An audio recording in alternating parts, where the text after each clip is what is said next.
If you happen to be flying over the Wells Barren Preserve in late October, you might have spotted what looked like a large brush fire. Lots of smoke and some flames, but moving slowly and contained by a dirt road on the perimeter. On the ground earlier in the day, a safety briefing got underway. If you don't feel comfortable with anything we're doing, whether it's COVID protocol, safety, fire protocol, please voice your opinion or let me know as well. This is what it looks like to fight fire with fire. It's a prescribed burn on a 25-acre plot, planned and carried out by the Nature Conservancy, with help from a dozen trained staff and volunteers. Trucks loaded with water are standing by to put out any errant smokes or flames.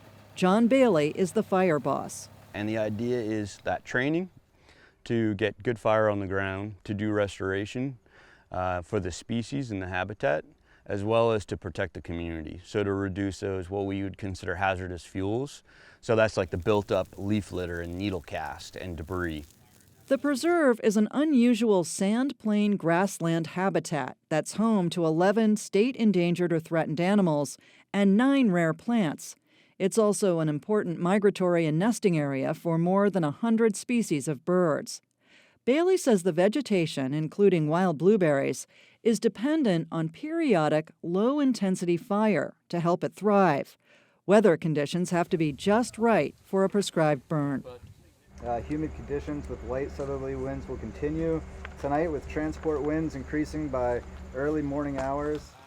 Without controlled burns to remove natural fuels, areas like this could be susceptible to larger, hotter, and more aggressive fires, especially as Maine's climate changes.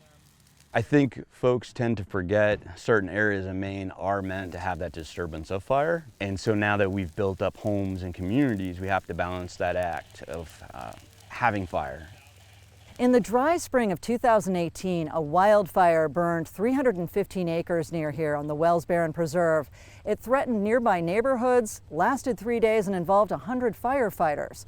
Bailey says it was the largest wildfire he's seen in his career in southern Maine. And while it was nothing like the 1947 fires that burned more than 100,000 acres in York County alone and leveled hundreds of homes and businesses, Bailey says drier, windier conditions are making the use of prescribed burns more necessary as a fire management tool. For Maine Public Digital News, I'm Susan Sharon.